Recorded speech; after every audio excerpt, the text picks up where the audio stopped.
We're now going to discuss the verbs in Perek Yud Beis and how they are conjugated. So in Perek Yud Aleph, we had some pretty basic conjugations. We learned that the Vav Yud in front of the Shoresh meant and he, Vav Taf meant and she, Vav Yud with an U at the end of the word, Vayelchu meant and they.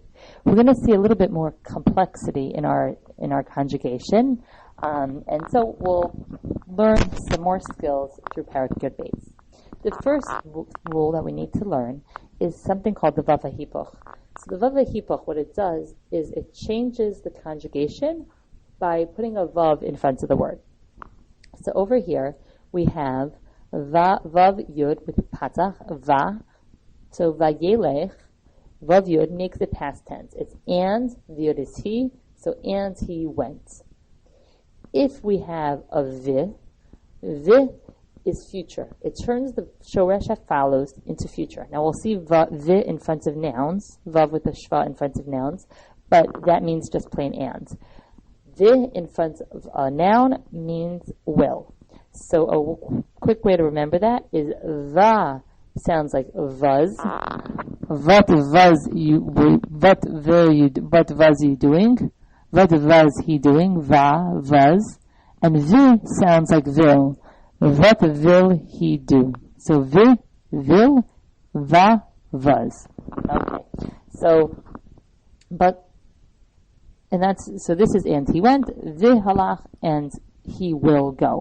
This rule is very confusing because it only applies to Tanakh. If you read Mishnaic Hebrew, if you read anything in modern Hebrew, you won't be able to use this rule to help you out. Va and vi are only change of conjugation in biblical Hebrew. So vihalach would mean in Mishnah or in any Hebrew book you would read, and he went. In biblical Hebrew, it means and he will go. Very important rule. So here are some more building blocks. We have vayelech means and he went. Vayelchu or halchu, the u at the end of the word changes it to they. Vav Yud always means he. The Vav Yud is always third person. If you add an u, if you make the word plural, it is now and they. So u added on to a shoresh always makes that word plural. We're going to see vatomru means and you said, you in plural. So you, the u makes it plural. Holchu is past tense, many people for third person. That means, and they went. U is plural. How do we say I will? I will, we take the same shoresh halach, and we add an aleph to the front. That means I will. So here are some ways, since we're going to review the asid, which is a new rule that we haven't seen yet. We are going to look, how do I say I will? It is halach with an aleph. I will go. Aleph is ani, it's I. That sort of sounds like I. Aleph is I. Halach with a yud. Yud is a letter which is a masculine letter. It's a letter that is just in Kabbalah. It's a masculine letter. Yud is male, third person, he. Halach, the taf, as we have already discussed. The taf is the letter. It's a feminine letter. When it's at the ends of the word, it oftentimes turns the word into a feminine word. Taf in the beginning of atid also is she. It's also a feminine letter. But here's where it gets confusing. The taf also reminds us of the word ata, you. Taf is also a letter that stands for you. So we're going to have ata as well as that it's going to be used in asid. The taf is also going to mean she. And finally, nu, like anachnu, nun is we. So aleph, I, yud, he, taf, you or she, nun, we. We're only going to be seeing the aleph and the yud in this unit. But these are called otiot etan because these are the four letters that begin future words in Hebrew. So how do we turn this into past tense? This is going to be the more likely format that we're going to see in the text. So va with an aleph, it's not va, it turns it into I, and I went. Vayelech, would mean and he went. Vayelchu is and they went. Vav Yud and he. The U turns it plural and they. Vav Taf would mean and she or and you. Vav Taf with an U is and you in plural went. Vanelech would be and we went. So we see the second letter is taken from the same roots as the same letters that begin that apply in Atid. So we just have to remember Otiot Eitan, and hopefully we'll see these very frequently in the upcoming Pesukim. So we'll review these rules a lot, and it will become much clearer once we see it in context. We're now going to discuss some exceptions to the rules that we've learned so far. We learned that a mem in front of a word means from. Me'eretz means from a land. Or Me'eretz means from a land. Me'eretz means from the land. What we're going to find is that the present tense of certain verb forms also have a mem in front of them. So when generally you would say holech, the vav would go in the middle of the shoresh to indicate that you are in the middle of doing a specific action.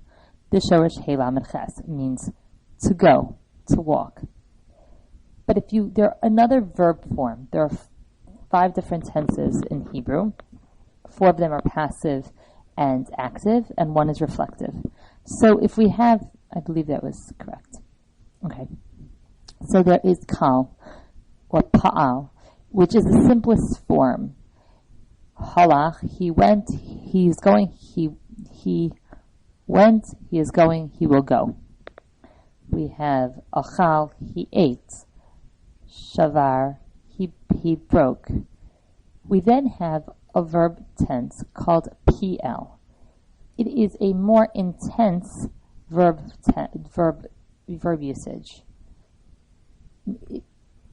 One of the most famous verbs that are conjugated in this way is diber. He spoke. PL, diber. We hear the sound of the conjugation in the way that it's in the name of the verb, in the verb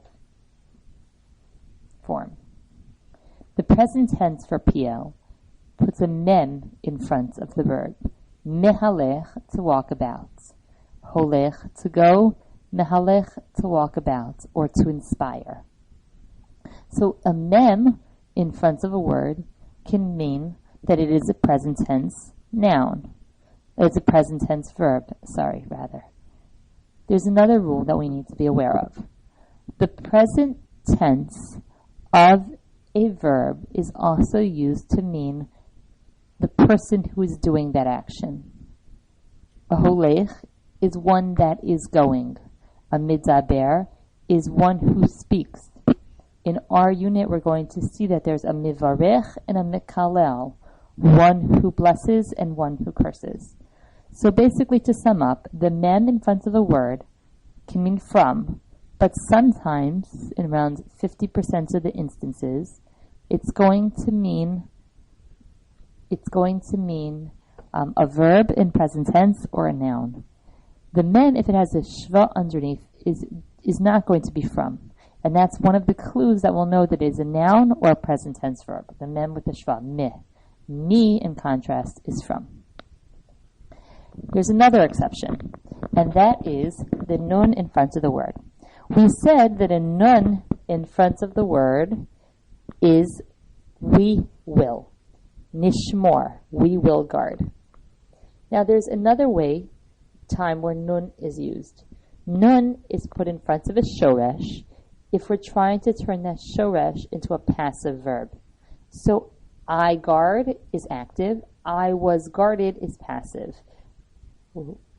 He guarded, active, he was guarded is passive. The way we turn an active verb into a passive verb in the kal form, in the simplest form that we see most frequently, is we put a nun in front. So how do we tell the difference between we will guard and he was guarded? Well, if you see over here, the mem has an O. It's nishmor. Whereas here, it's nishmar. It's very confusing, and this will only come up once or twice. It's not something that we're going to see so frequently that it will causes problems, but when we're trying to understand the Pesukim, we need to be aware of this rule so that we don't try to translate it as we will versus he was. So it's something to just be aware of. Here we're going to review some of the shorashim that we learned, now that we learned how to conjugate. We have bo, which means come, the bow, we come in with our bows on, and yatsa, to go out. Haya was, halach is go, nasan and lakach, to give and to take, and chaya is to be alive. These are the verbs that we did last time. You can make sure that you have your sheet filled out with these verbs. Let's go on to our new verbs. In this unit, we're going to see 3 different ways to express communication. There is amar, which means to talk. Amar, and this man is chashav. He is thinking, and this woman is amar. She is talking. Daber means to speak. A dibor is a speech. It's something that's more official, more formal than when you're speaking using the word amar. Kara means to call. Call, kara, starts with the same letter. Berach, like the word bracha, we say a bracha we say a blessing, but Beis Reish Chaf is the word for bless. Gadal, many of us know this word for gadol, big. Well, gadol is the verb for big because it's from this shoresh. Gimel Dalid Lamed, which means to grow, to get bigger. Ayin Sinhei is I say, and a good friend of mine, Adina Dan, uses this hint. Make your bed, do your chores and make your bed. I say, make your bed and do your chores. I say means to make or to do. Ra'ah is to see. And the last 2 shorashim, which are very rare, but I included them because I have some cool pictures for them, is bana. It's like a binyanei ha'umah. The building in Israel is called binyanei ha'umah. A bana is to build. And atek, ayin taf kuf, is I take my house and I move. So this is not lazuz. It's not moving about. It's moving residence. So either moving something or moving your residence. Moving something from one place to the other or moving your residence. And this picture indicates a man doing both, moving his house, which is moving his residence. Now that we are done learning the shorashim, there's now an opportunity to go practice them by going to the Daber website. This website has all of the verbs that we learned in this unit, as well as a matching game, a game of memory, and a multiple choice test.